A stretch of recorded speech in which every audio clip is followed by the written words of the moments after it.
How did clearing out my late father's house turn into a police matter before I even turned on the lights? Before we continue, we ask you to hit the hype button, subscribe, and like the video to help the channel grow. Tell us which city you are from in the comments. We would like to get to know our audience better. I thought I was alone in my childhood home, standing in the dark, surrounded by memories. Then my neighbor shouted that someone had been there minutes ago, and I understood this wasn't about grief anymore. The porch light across the yard snapped on like a warning flare. Evan Kipler was already halfway down his front steps, waving both arms above his head. His voice carried sharp and clear through the November cold. "Holden, stop right there!" My hand froze an inch from the switch plate. The hallway smelled like dust and old carpet, and something else I couldn't name yet. Something recent. My father had been gone 3 weeks, and the house had been locked the entire time. At least, that's what I'd been told. "Don't go in yet," Evan called again, closer now. He was wearing a flannel jacket and slippers, like he'd been watching from his window. Someone was here, maybe 10 minutes ago. I stepped back onto the porch, leaving the door open behind me. The street was quiet, no cars, no movement, just the bare branches of the oak tree scraping against the gutter. "You sure?" I asked. I heard a car door, then footsteps around the side of the house. He gestured toward the driveway. Didn't see who it was, but they were in a hurry. "Did you call the police?" "I was about to. Then I saw your headlights." He crossed his arms, breath puffing white in the cold. "Figured I'd wait and see if you knew anything about it first." I didn't. I hadn't told anyone I was coming tonight. Not my ex-wife, not my boss, not even the estate attorney who'd been handling everything since my father passed. I'd driven straight from the office, parked in the driveway, and walked up to the door with a key that felt too heavy in my pocket. "Thanks for the heads up," I said. Evan nodded but didn't move. He was still watching the house like something might crawl out of it. "You need me to come in with you, just in case?" "No, I'll be fine." He hesitated, then stepped back toward his porch. "Call if you need anything. I'll keep an eye out." I waited until he was inside before I turned around. The hallway was still dark, still silent. I reached for the switch again, slower this time, and clicked it on. The overhead bulb flickered twice before it caught. Yellow light spilled across the worn hardwood floor, the faded wallpaper, the coat rack my father had built when I was 12. Everything looked the same. Everything felt wrong. I closed the door and locked it behind me. The living room was to my left. I stepped inside and flipped another switch.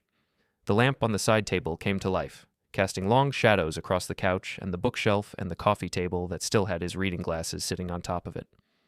The last book he'd been reading was there too, folded open to page 73. I picked it up and closed it, setting it carefully on the shelf. The kitchen was next. I walked through the dining room and turned on every light I passed. The sink was empty. The counters were clean. The fridge hummed quietly in the corner, but the back door was unlocked. I stood there for a long time, staring at the door lock. I'd secured it myself the day after the service. I remembered turning the key twice, checking it, then checking it again. Now the bolt was drawn back, loose in its frame. Someone had been here. I pulled my phone out and opened the message thread with the estate attorney. His name was Bernard Yates, and he'd been handling my father's affairs since the will had been read. I typed quickly. "Need to talk. Someone accessed the house tonight. Call me when you can." I hit send and pocketed the phone. Then I walked back through the kitchen, through the dining room, through the living room, and stopped in front of my father's study. The door was closed. The knob didn't turn. Locked. I tried again, harder this time. Nothing. The key my father had always kept above the doorframe was gone. I ran my hand along the top edge anyway, just to be sure. Dust and splinters. No key. I stood there for another minute, listening. The house settled around me, groaning the way old houses do. But there was nothing else. No footsteps, no voices, just silence and the memory of Evan's warning hanging in the air. I turned off the lights one by one and left the way I came. The drive back to my apartment took 20 minutes. I kept checking the rearview mirror, half expecting to see headlights following me, but the road stayed empty. The city lights blurred past, and by the time I pulled into my parking spot, my hands were shaking. Inside, I poured myself a drink I didn't finish and sat by the window, staring out at the street below. My phone buzzed twice with work emails I ignored. The third time, it was a text from a number I didn't recognize. "You shouldn't have come back tonight." I stared at the message for a full minute before deleting it. Then I blocked the number and set the phone face down on the table. Sleep didn't come. I sat there until the sky started to lighten, thinking about my father and the house and the locked study door, thinking about who would have been inside, thinking about what they were looking for. By the time the sun came up, I'd made a decision. I wasn't going to wait around for answers. I was going to find them myself. I didn't sleep that night. I sat in my apartment with the blinds open, watching the street below and replaying everything in my head. The unlocked door, the missing key, the sound of a car pulling away 10 minutes before I arrived. None of it made sense unless someone wanted something from that house. My phone buzzed at 6 in the morning. Bernard Yates. Holden, got your message. What happened? I told him everything. He listened without interrupting, and when I finished, there was a long pause on the other end. You're certain the back door was locked when you left after the funeral? Positive. And the study? Locked. Keys gone. Another pause. I'll make some calls. In the meantime, don't go back alone. If someone's been inside, they might come back. Any idea who it could be? He didn't answer right away. When he did, his tone had shifted. Careful. Measured. Your father's relationship with Calla Lenton ended badly. You know that. I did. My father had called me a month before he passed, sounding tired and older than I'd ever heard him. He told me he'd ended things with Calla after 5 years together. She'd been using him, he said, taking money, promising things she never intended to follow through on. He'd finally had enough. You think she's involved? I asked. I think it's worth considering, Bernard said. She was financially dependent on him for a long time, and she wasn't happy when the will was read. That was an understatement. Calla had shown up to the reading in a black dress and sunglasses, looking like she just stepped out of a movie about grieving widows. But she wasn't a widow. She was an ex-partner who'd been cut out of the will entirely. My father had made sure of that. What can she do? I asked. The house is mine. The will's been executed. Legally nothing. But that doesn't mean she won't try to make things difficult. He paused again. I'll reach out to the police and let them know what's going on. They'll probably want to document it. And Holden? Yeah? Change the locks. Today. I hung up and stared at the phone for a while. Then I called a locksmith. The guy showed up at the house around noon. I met him there with Evan Kipler standing on his porch again, arms crossed, watching. The locksmith worked quickly, drilling out the old deadbolt and replacing it with something newer and sturdier. He handed me 2 keys when he was done. That should do it, he said. Anyone who had the old key won't be able to get in now. Thanks. He packed up his tools and left. I walked through the house again, slower this time, looking for anything that might have been moved or taken. The living room was untouched. The kitchen was the same, the dining room, the bathroom, the hallway closet, all exactly how I'd left them. But the study was still locked. I stood in front of it for a long time, running through options. I could call another locksmith. I could break the door down, or I could wait and see if whoever had taken the key came back for it. I chose the last option. Before I left, I set up my phone on the bookshelf in the living room, angled toward the front door. I opened the camera app, hit record, and let it run. If someone came back, I'd know. Evan met me on the driveway as I was locking up. Everything okay in there? He asked. For now? Calla Lenton was here last week, he said, casual but pointed. Drove by twice, slowed down both times, didn't stop, but she was looking. I turned to face him. You're sure it was her? Positive. I've seen her plenty of times over the years. She used to come around when your dad was still with her. He shrugged. Figured you should know. Thanks, Evan. He nodded and headed back to his porch. I got in my car and drove home, thinking about Calla and the way she used to look at my father's house like it was hers. It never was. The rest of the day passed in a blur. I tried to focus on work, answering emails and sitting through a conference call I barely paid attention to. My boss asked if everything was okay, and I told her it was. She didn't push. By evening, I was back at my apartment, staring at my phone. The video I'd recorded earlier was still running. I opened the app and scrubbed through the footage. Nothing. Just an empty living room and the occasional shift of light through the windows. I was about to delete it when my phone buzzed again. Another unknown number. We need to talk. This doesn't have to get ugly. I didn't respond. I forwarded the message to Bernard and set the phone down. An hour later, he called back. She's escalating, he said. This is harassment. You need to document everything. Save the messages. Keep a log of any contact she makes. What if she shows up at the house again? Call the police immediately. Don't engage with her. Don't let her inside. Just document it and let them handle it. Will they actually do anything? If she keeps pushing, yes. We're building a case here, Holden. Every message, every visit, it all adds up. I hung up and opened a new note on my phone. I started typing out a timeline. The night I'd arrived at the house, the unlocked door, the missing key, Evan's sighting, the messages, all of it laid out in chronological order. By the time I finished, it was past midnight. I saved the note and finally let myself sleep. Calla Lenton had always been good at pretending she cared, pretending she was invested, pretending my father's money was just a happy coincidence and not the entire reason she stuck around for 5 years.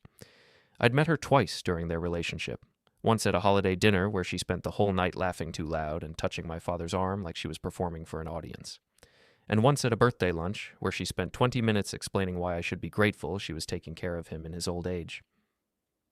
My father had seen through it eventually. That much was clear from the phone call he'd made a month before he passed. He'd told me he'd found receipts for things he didn't remember buying, credit card statements with charges he didn't recognize. She'd been careful about it, he said, but not careful enough. When he confronted her, she'd denied everything. Then she'd cried. Then she'd accused him of being paranoid and ungrateful. He'd asked her to leave that same night. She didn't take it well. I sat in my apartment that evening, scrolling through old messages from my father. Most of them were short. Updates about the weather, questions about work, reminders to visit more often. But there was one from 3 weeks before he passed that stood out. The house stays in the family. Always. Don't let anyone tell you otherwise. I stared at that message for a long time. He'd known something was coming. He'd known Calla wouldn't let go without a fight. My phone buzzed. A text from a number I didn't recognize. We should talk. There's more to this than you think. Calla. I didn't respond. I deleted the message and blocked the number. 2 days later, I saw her at a coffee shop 3 blocks from my apartment. She was sitting by the window, scrolling through her phone with a cup of something expensive in front of her. She looked up as I walked past, and for a second, our eyes met. She smiled. I kept walking. But the next morning, there was another message, this time from a different number. You can ignore me, but it won't change anything. The house isn't as settled as you think. I forwarded it to Bernard Yates and asked him to call me. He did, within the hour. She's fishing, he said, trying to see if you will react. Don't give her anything. What can she actually do? I asked. The will's been executed. The house is mine. Legally, yes, but she's clearly under the impression she has some kind of claim. She might try to file a dispute. It won't go anywhere, but it'll be a headache. Can we stop her before that happens? Depends.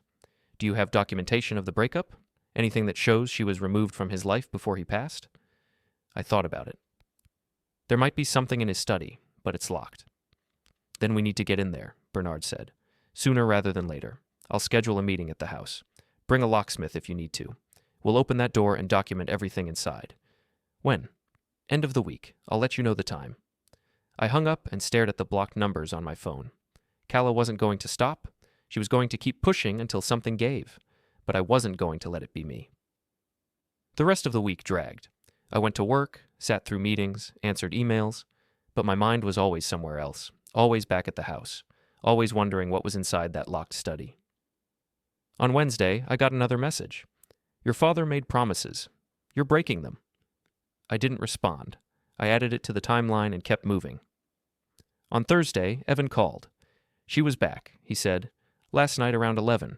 Parked across the street for about 20 minutes. Then she left. Did she try to get in? Not that I could see, but she was watching the house. I took a photo of her car if you need it. Send it to me. He did. The image was grainy, but clear enough. Calla's sedan parked under a streetlight, her silhouette visible in the driver's seat. I forwarded it to Bernard. By Friday morning, I was exhausted. I'd barely slept all week. Every time I closed my eyes, I saw that locked study door. Every time I opened them, I checked my phone for new messages. Bernard called at 8. Meeting set for 3 o'clock today. I'll be there with a notary. We'll open the study, document everything, and close this chapter. Will Calla be there? I sent her an invitation. Whether she shows up is her choice. What if she doesn't? Then we proceed without her. Either way, this ends today. I hung up and stared at the ceiling. One way or another, this was going to be over soon. I got to the house early. The neighborhood was quiet, the kind of stillness that comes with a cold Friday afternoon. Evan was on his porch, coffee in hand, watching me pull into the driveway. Big day? He asked. Something like that. Need me to stick around? Wouldn't hurt. He nodded and settled into his chair. I unlocked the front door and stepped inside. The house felt different in daylight. Less oppressive, less haunted. But the study door was still locked, and the weight of it pressed down on me as I walked past. I checked every room, every window, every lock. Everything was secure. Everything was ready. At 2:30, Bernard's car pulled up. He stepped out with a briefcase in one hand and a folder in the other. Behind him, a woman in a gray suit emerged from a second vehicle. She introduced herself as Monica Brennan, notary public. "Let's get this done," Bernard said. We gathered in the living room. Bernard set his briefcase on the coffee table and pulled out a stack of documents. Monica set up her tablet, ready to record everything. "Is she coming?" I asked. "She said she would." We waited. 3:00 came and went, then 3:15. I was about to suggest we start without her when the sound of tires on gravel echoed from outside. A car door slammed. Footsteps on the porch. A knock. I opened the door. Calla Lenton stood there in a gray coat and black boots, her hair pulled back tight. She looked at me like I was a stranger who'd wandered into her house by mistake. "Holden," she said. "Calla." She stepped inside without waiting for an invitation. Bernard stood up from the couch, and Monica glanced up from her tablet. Calla ignored them both and walked straight to the center of the room, looking around like she was cataloging everything. "I assume this won't take long," she said. "That depends on you," Bernard replied. She turned to face him. "I don't appreciate being summoned like this. Felix and I had an understanding. This house was as much mine as it was his." "That's incorrect," Bernard said calmly. "Felix Farrow's will clearly states that all property, including this house, was left solely to his son, Holden Farrow. You were explicitly excluded." Her jaw tightened. "That will was written under duress. Felix wasn't in his right mind at the end. He was fully competent when the will was drafted and executed. We have medical documentation to prove it. Then the documentation is wrong." Bernard didn't flinch. "You're welcome to challenge it in court, but I'll warn you now. It won't end well for you." Calla's eyes flicked to me. "You're really going to let him do this? Your father loved me. He wanted me to be taken care of." "He wanted you out of his life," I said. "He told me so himself." Her expression shifted. Something cold and sharp moved behind her eyes. "He told you a lot of things, didn't he? Did he tell you about the promises he made? About the plans we had? He told me you were using him. I was helping him. You were stealing from him." The room went silent. Calla stared at me, and I stared back. Bernard cleared his throat. "We're not here to litigate the past," he said. "We're here to establish the facts. The house belongs to Holden. You have no legal claim to it. If you continue to harass him or attempt to access the property, we'll pursue a restraining order." Calla laughed. It was a brittle, humorless sound. "You think a piece of paper is going to stop me?" "I think the law will stop you," Bernard said. "One way or another?" She turned back to me. "This isn't over." "Yes," I said quietly. "It is." She stood there for another moment, her face unreadable. Then she turned and walked out, slamming the door behind her. The sound echoed through the house. Monica looked up from her tablet. Bernard let out a slow breath. "Well," he said. That went about as expected. Bernard Yates's office smelled like leather and old paper. He sat behind a desk covered in folders and legal pads, reading through a stack of documents with the kind of focus that made me wonder if he ever blinked. "Everything's in order," he said finally, looking up. "The will was filed properly. The inheritance was executed without issue. Felix made it very clear that the house and all assets were to go to you, no exceptions." "Then why is Calla acting like she has a claim?" Bernard leaned back in his chair, folding his hands over his stomach. "Because she assumed your father would change his mind. People like her always do. They think if they push hard enough, someone will fold." "I'm not folding."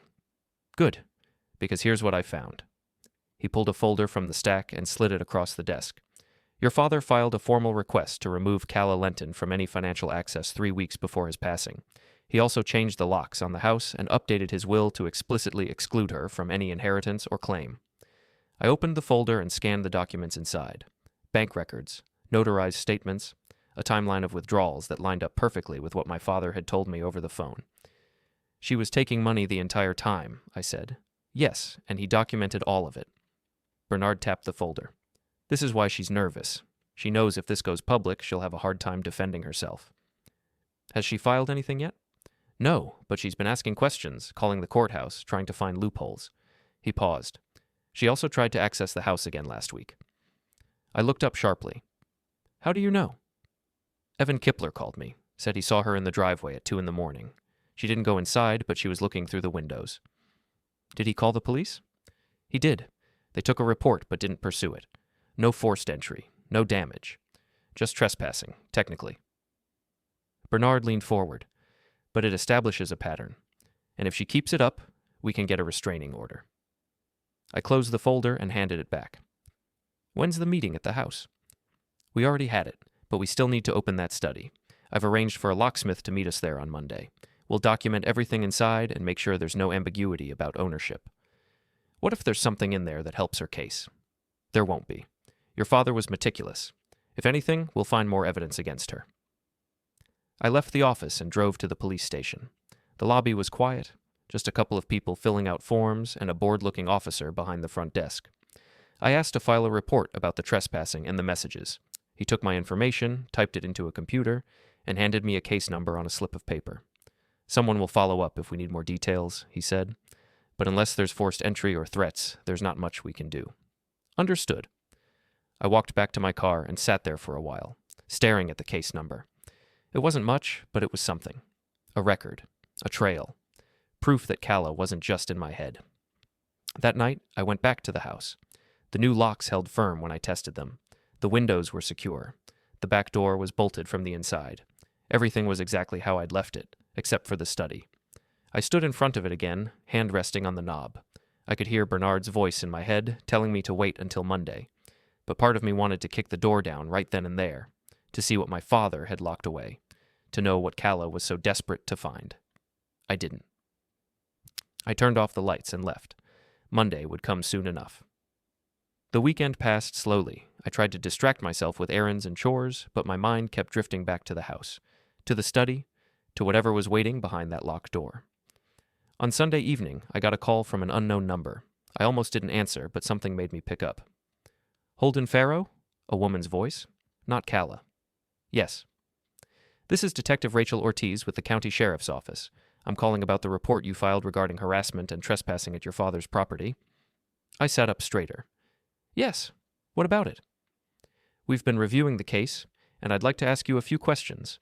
Do you have time to come in tomorrow morning? What kind of questions? Just routine follow-up. We want to make sure we have all the details. Can you tell me what this is about? I'd rather discuss it in person. Would 9 o'clock work for you? I hesitated. Sure, 9 o'clock. Great. I'll see you then. She hung up before I could ask anything else. I sat there for a long time, staring at my phone. Why would a detective be calling about a trespassing report? What had changed? I called Bernard. They're taking it seriously, he said. That's a good sign. It means they've looked into Calla's background and found something worth investigating. What should I tell them? The truth. Everything you've documented. Don't embellish. Don't speculate. Just stick to the facts. And the study? We'll deal with that this afternoon. The locksmith will meet us at 3. I hung up and tried to sleep. It didn't work. I spent most of the night staring at the ceiling, running through scenarios in my head. By the time morning came, I was exhausted. The sheriff's office was in a building on the edge of town, surrounded by empty parking lots and chain-link fences. I found Detective Ortiz in a small office on the second floor. She was younger than I expected, maybe 40, with short dark hair and sharp eyes that seemed to take in everything at once. Mr. Farrow, she said, gesturing to a chair. Thanks for coming in. No problem. She opened a folder on her desk and scanned through it. I've reviewed your report. Harassment, trespassing, unauthorized access to your father's property. Is that accurate? Yes. And you believe Calla Lenton is responsible? I know she is. She's been sending messages, showing up at the house. My neighbor has seen her multiple times. Has she made any threats? Not directly, but the messages are implied. Detective Ortiz nodded and made a note. We've been looking into Ms. Lenton's background. She has a history of financial disputes with former partners. Nothing criminal, but a clear pattern. What does that mean for me? It means we're taking your report seriously. If she continues to harass you or attempt to access the property, we can pursue charges. But we need more evidence. Documentation, witnesses. I have all of that. Good. Keep it updated. And if she contacts you again, don't respond. Just forward everything to me. She handed me a business card. I slipped it into my pocket and stood up. One more thing, she said. Be careful. People like Ms. Lenton don't take rejection well. If she feels cornered, she might escalate. Escalate how? That's what we're trying to prevent. I left the office and drove straight to the house. The locksmith was already there, parked in the driveway with his van. Bernard pulled up a few minutes later, and together we walked inside. The study door looked smaller in daylight. Less imposing, but the lock was still solid. "This is a good one," the locksmith said, examining it. "Whoever installed it knew what they were doing." "Can you open it?" Bernard asked.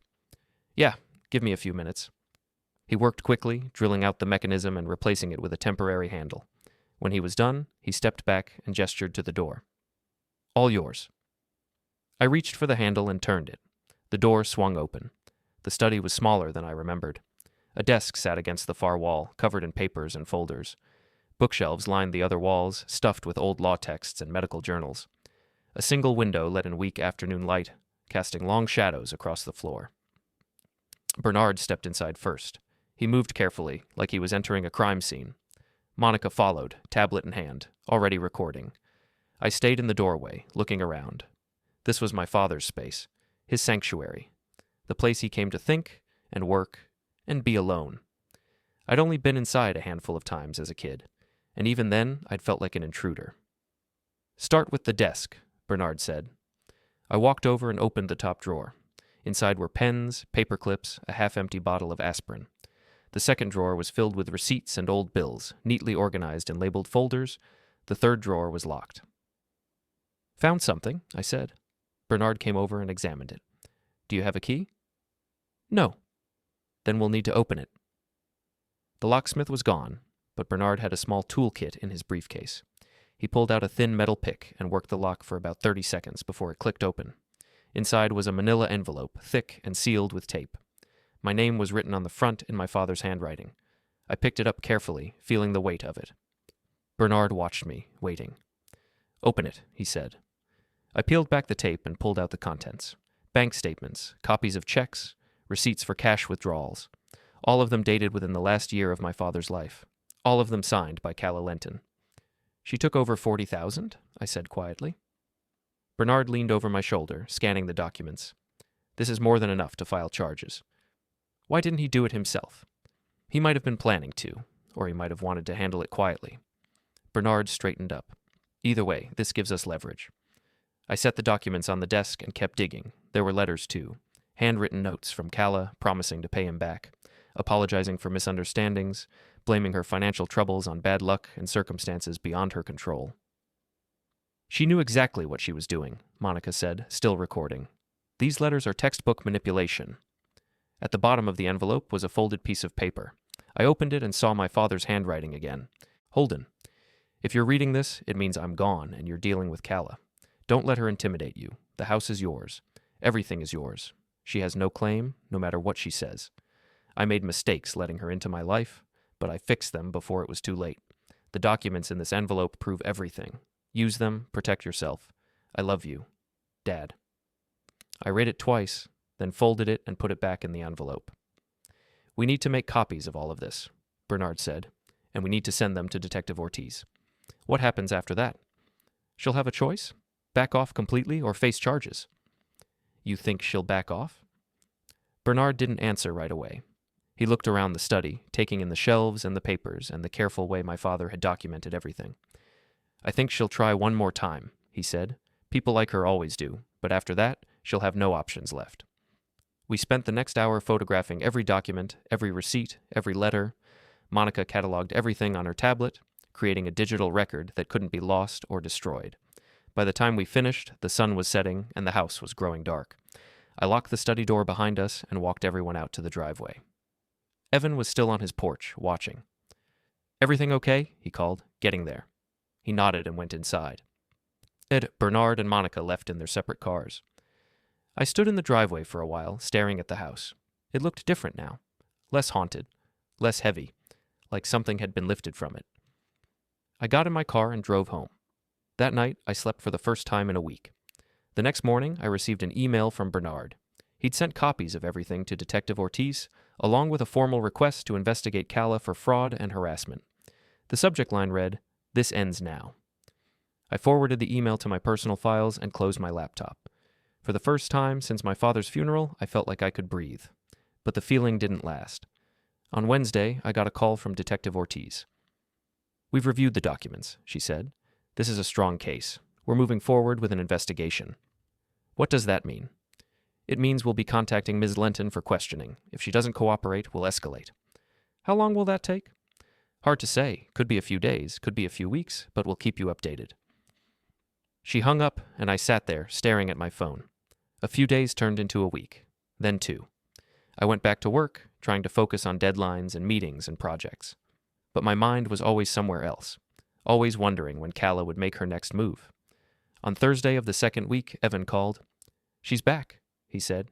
"Just pulled up. She's sitting in her car." "Did you call the police?" "Already did. They said they'd send someone, but it might be a while." "I'm on my way." I hung up and grabbed my keys. The drive to the house took 15 minutes. By the time I got there, Calla's car was still parked across the street. The engine was off. The windows were dark. I couldn't see if she was inside. I parked in the driveway and got out. Evan was on his porch, arms crossed, watching. "She hasn't moved," he said.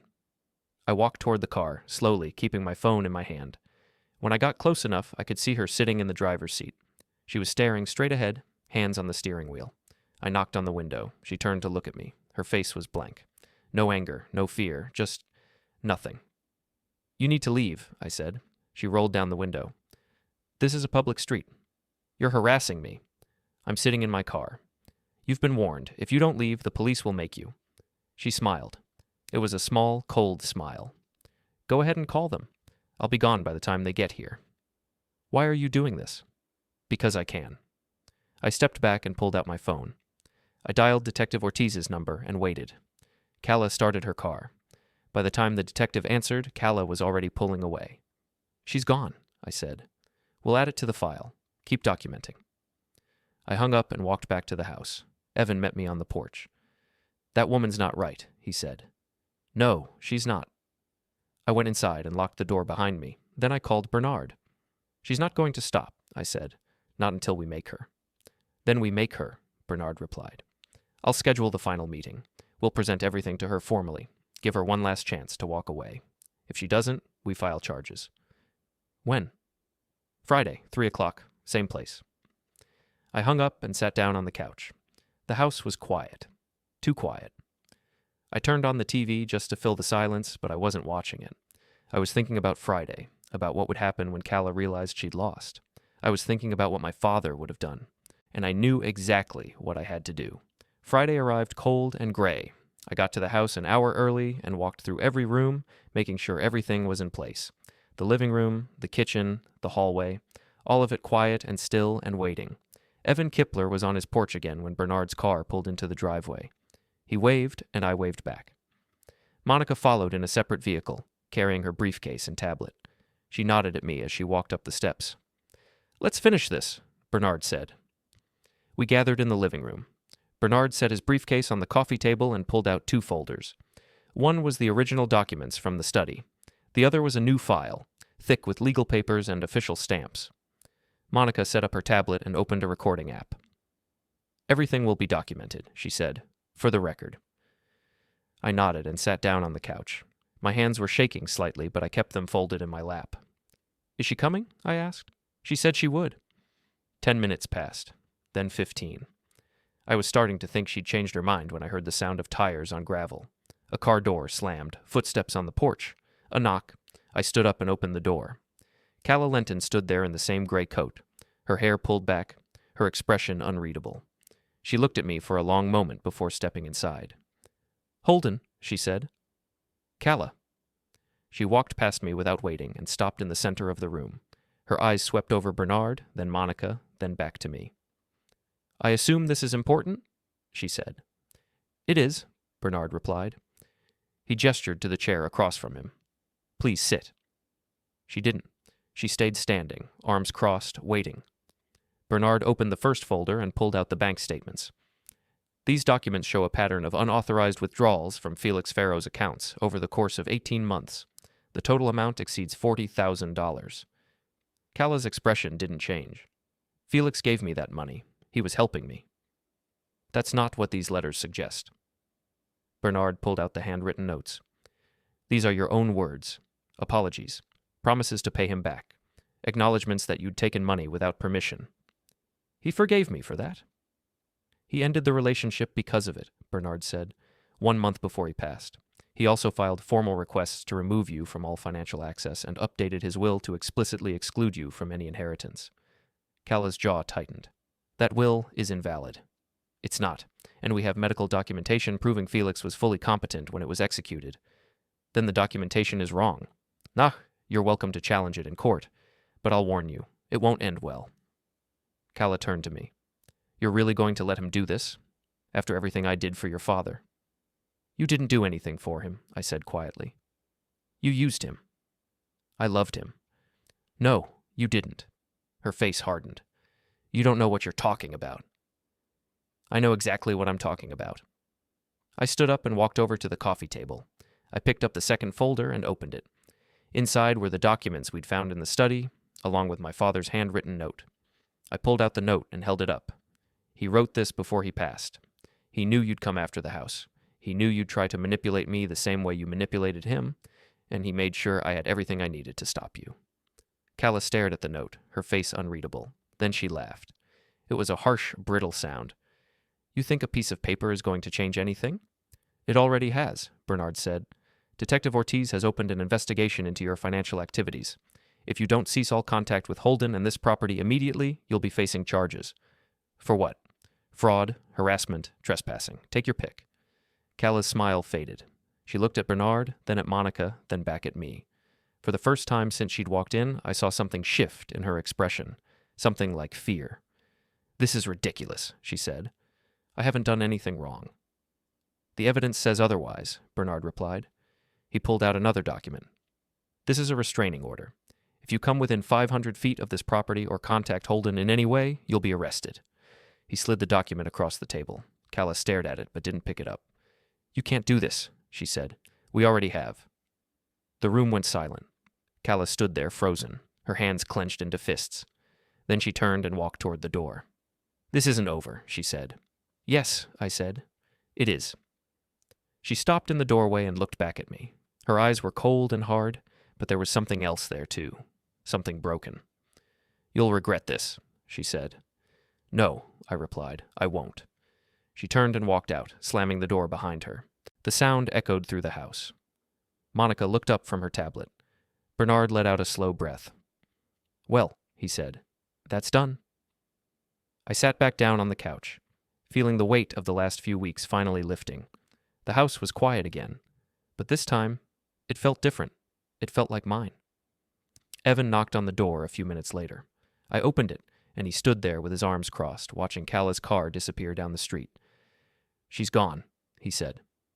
Yeah, she is. He nodded. Good. That woman was trouble. Thanks for keeping an eye out, Evan. Anytime? He headed back to his porch, and I closed the door. Bernard and Monica packed up their things. We stood in the living room for a moment, all of us silent. What happens now? I asked. Now? Bernard smiled faintly. Now you move on. The house is yours. The case is closed. Calla has no legal standing, and if she tries anything else, she'll be arrested. Just like that? Just like that. He handed me a copy of the restraining order and the final will execution documents. Keep these somewhere safe, and if she contacts you again, I'll call Detective Ortiz. Good. Bernard and Monica left, and I was alone in the house. I walked through every room, turning on lights, opening windows, letting fresh air in.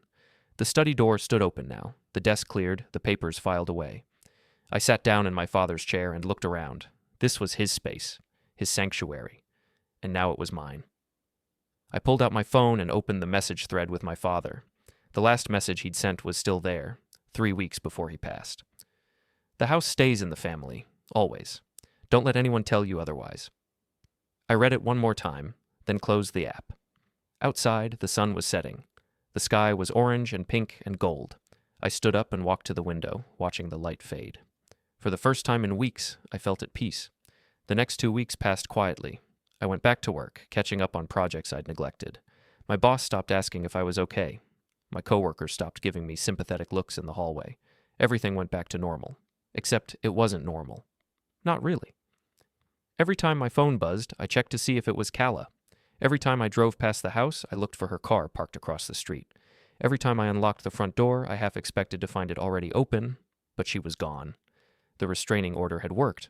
Or maybe she'd finally realized she'd lost. Either way, I started to relax.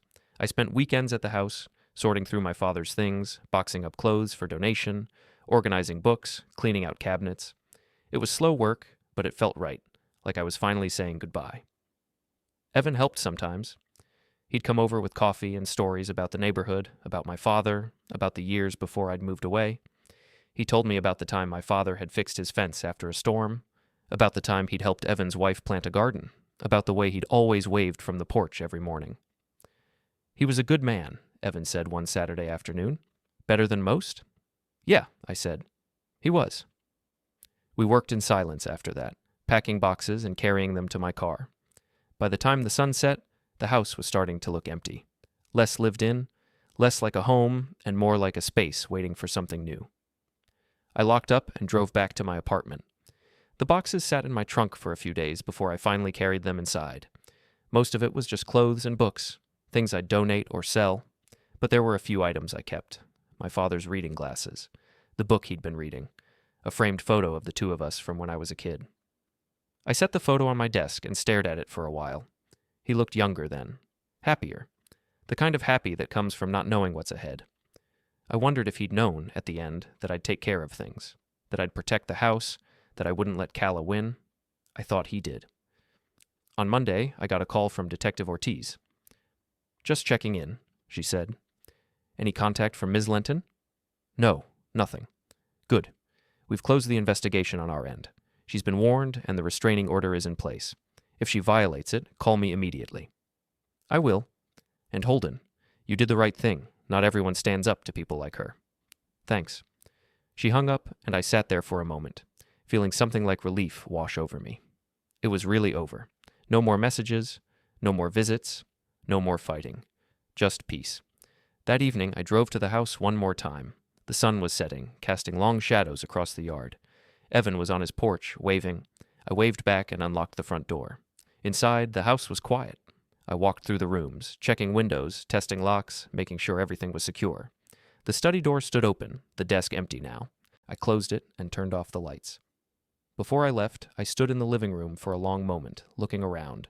This was the last time I'd be here as just a visitor. The next time I came back, it would be to decide what to do with the house. Whether to sell it, whether to keep it, whether to move in myself. I didn't know yet. But I had time to figure it out. I locked the door behind me and walked to my car. Evan was still on his porch. "Everything okay?" he called. "Yeah," I said. "Everything's fine." He nodded and went inside. I got in my car and drove home, thinking about my father and the house and the way things had turned out. It wasn't the ending I'd expected, but it was the right one. 3 weeks later, I received a letter in the mail. It was addressed to me, but there was no return address. I opened it carefully, half expecting another message from Calla. It wasn't. Inside was a single sheet of paper with a handwritten note. "Mr. Farrow, I represent a client who is interested in purchasing your father's property. If you're open to discussing a sale, please contact me at the number below. Regards, J. Palmer." I stared at the letter for a long time. Then I called Bernard.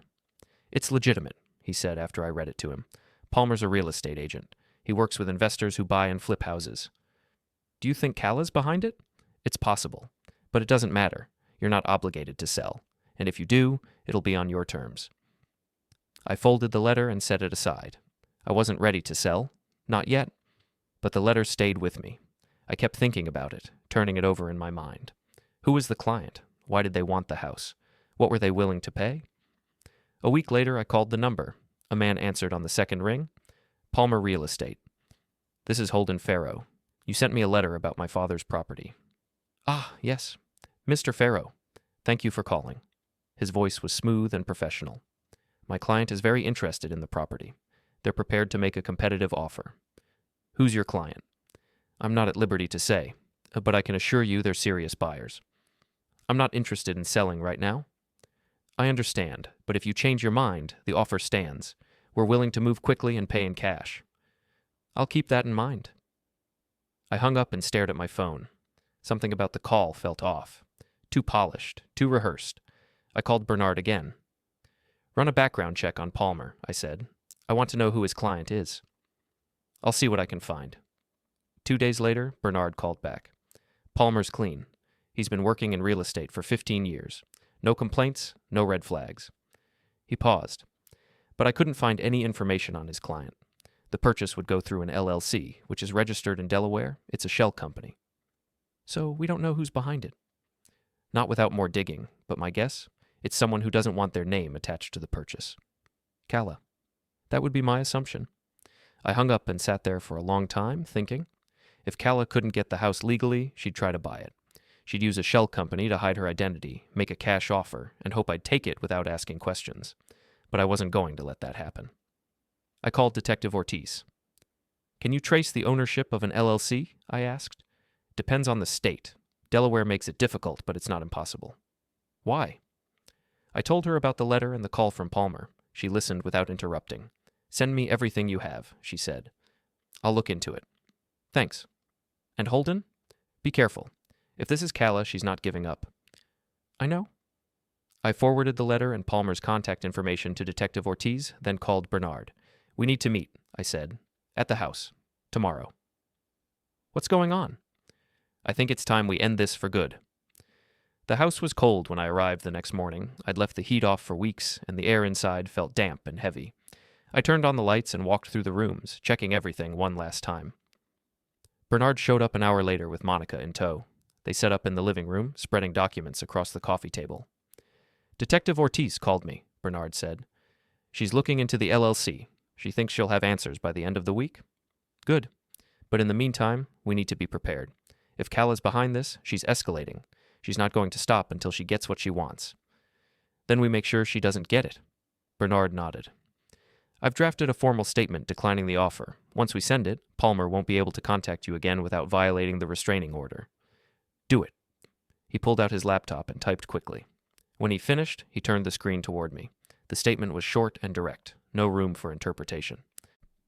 I'll send it today, he said. Monica was quiet, taking notes on her tablet. She looked up at me. What if she tries something else? Like what? I don't know, but people like her don't give up easily. She might escalate further. Then we'll deal with it. Bernard closed his laptop and stood up. I'll keep you updated. In the meantime, don't go anywhere alone. And if you see her, I'll call the police. Good. They packed up and left. I stayed behind, walking through the house one more time. It felt different now. Less like my father's space and more like mine, like I'd finally claimed it. I locked up and drove home, feeling something like certainty settle over me. Whatever Calla tried next, I'd be ready. The call from Detective Ortiz came 3 days later. We've traced the LLC, she said. It's owned by Calla Lenton. I wasn't surprised. What now? Now we add it to the case. She violated the restraining order by attempting to contact you through a third party. We can file charges. Will she be arrested? Depends on the judge, but at minimum, she'll face fines and additional restrictions. Do it. I'll start the paperwork today. She hung up, and I sat there, staring at my phone. It was almost over. Almost, but not quite. That night, I couldn't sleep. I kept thinking about Calla, about the way she'd looked at me in the living room, about the way she'd smiled when she said it wasn't over. She'd been right. It wasn't over. Not yet. The next morning, I drove to the house. Evan was on his porch, coffee in hand. You're here early, he said. Couldn't sleep. He nodded. Everything okay? Getting there. I unlocked the front door and stepped inside. The house was quiet. Too quiet. I walked through the rooms, checking windows, testing locks. Everything was secure. But when I got to the study, the door was open. I stopped in the doorway, staring. I'd closed that door, I was sure of it. I stepped inside carefully, looking around. The desk was untouched. The shelves were the same. Nothing had been moved, but there was a piece of paper on the chair. I picked it up and unfolded it. You can't hide forever. No signature, no return address, just those 5 words in neat printed handwriting. I pulled out my phone and called Detective Ortiz. She was here, I said. When? I don't know. Sometime last night. She left a note. I'm sending someone over. Don't touch anything else. 2 officers arrived within 20 minutes. They photographed the note, dusted for fingerprints, and searched the house. One of them found a broken window in the back bedroom, small enough that I'd missed it, big enough for someone to climb through. Forced entry, the officer said. We'll add it to the report. Detective Ortiz showed up an hour later. She examined the note and the window, then turned to me. "This is enough," she said. "We'll issue a warrant for her arrest." "How long will that take?" "A day, maybe 2, but we'll find her." She left with the officers, and I stayed behind, staring at the broken window. Calla had been in the house. She'd walked through the same rooms I had. She'd stood in the study. She'd left a note in the chair, and she'd gotten away with it. For now. I called Bernard. "She broke in," I said. "I know. Detective Ortiz called me. This is good, Holden. She just gave us everything we need to put her away. I don't want her in prison. I just want her gone." "Then this will do it. Once she's arrested, she won't be able to come near you or the house again. The restraining order will be permanent. And if she tries, then she'll face serious consequences."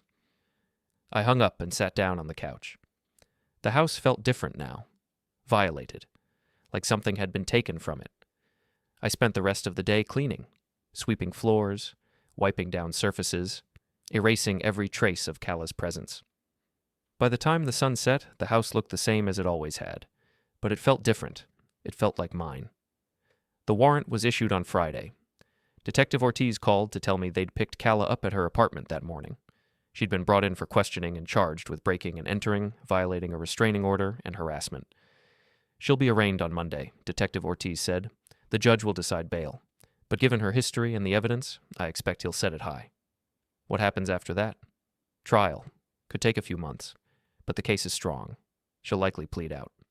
And if she doesn't, then we go to court. Either way, she won't be bothering you again. I thanked her and hung up. Bernard called a few minutes later. "It's over," he said. "You did it." "It doesn't feel over." "It will. Give it time." I spent the weekend at my apartment trying to process everything. The last few weeks had been a blur of lawyers and police reports and locked doors. Now suddenly it was quiet. Too quiet. On Monday morning, I drove to the courthouse. I wasn't required to be there, but I wanted to see it through. I wanted to see Calla's face when the judge read the charges. The courtroom was small and cold. I sat in the back row, watching as defendants were brought in one by one. Most of them looked tired, defeated, like they'd been through this before. Then Calla walked in. She was wearing an orange jumpsuit, her hands cuffed in front of her. Her hair was pulled back, and her face was pale. She looked smaller than I remembered, less intimidating. The judge read the charges: breaking and entering, violating a restraining order, harassment. Calla stood there silent as her lawyer entered a plea of not guilty. The judge set bail at $50,000. Calla's lawyer argued it was too high. The judge didn't budge. Next case. Calla was led out of the courtroom. She didn't look at me, didn't acknowledge I was there, but I saw her shoulders sag as she walked through the door. I left the courthouse and drove to the house. Evan was on his porch reading a newspaper. "How'd it go?" he asked. "She's been charged. Bail's set high.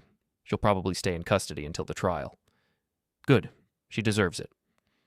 I nodded and unlocked the front door. Inside, the house was warm. I'd left the heat on this time, and the air felt comfortable, welcoming. I walked through the rooms, checking everything one last time. The windows were secure. The locks held firm. The study door was closed. Everything was in place.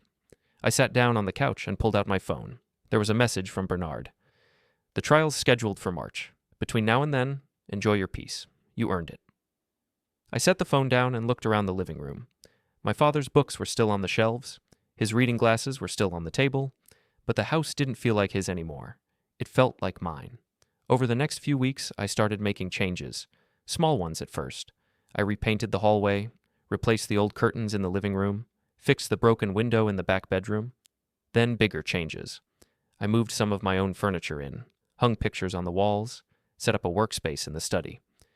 Slowly, the house stopped being a memory and started being a home. Evan helped sometimes. He'd come over with tools and advice, telling stories about the neighborhood and my father. We'd work in comfortable silence, fixing things that had been broken for years. "Your dad would be proud," Evan said one Saturday afternoon. "You're taking care of this place the way he would have wanted." "Thanks, Evan." "You planning to stay here?" "I think so." "Yeah." He nodded. "Good. This house deserves to stay in the family." The trial came in March. I didn't attend. Bernard went on my behalf, presenting the evidence and the testimony. It lasted 3 days. Calla pleaded guilty on the 3rd day. She was sentenced to 2 years probation, a permanent restraining order, and ordered to pay restitution for the money she'd taken from my father. Bernard called me with the news. "It's done," he said.